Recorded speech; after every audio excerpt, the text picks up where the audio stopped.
They thought it was just another walk with the dog until they dug up a can worth $10 million. It started as just another walk.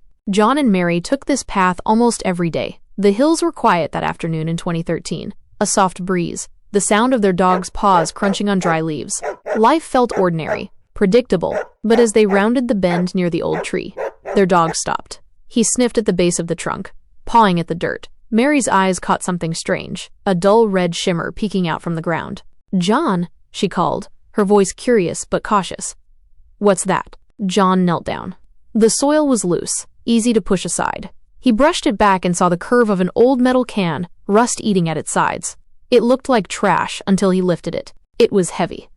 Too heavy. Mary frowned.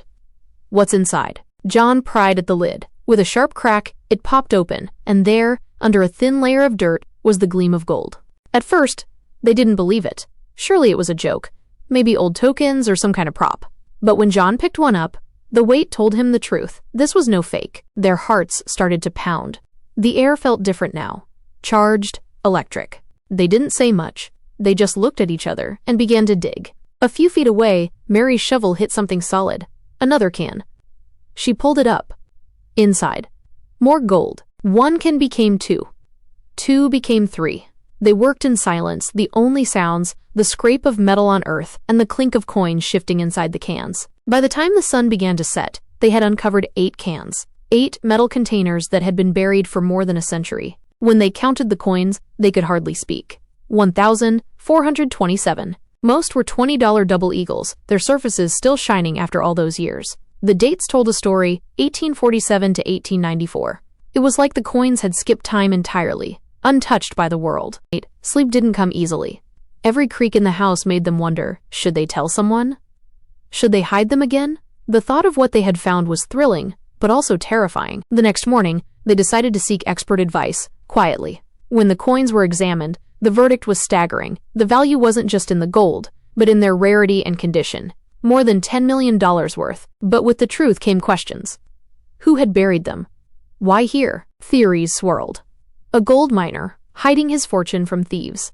A stagecoach robbery. Its loot hidden away until it could be recovered. Maybe even stolen coins from the San Francisco Mint. But the dates didn't quite match any known theft. John and Mary realized they would probably never know. Whoever had hidden the treasure was long gone.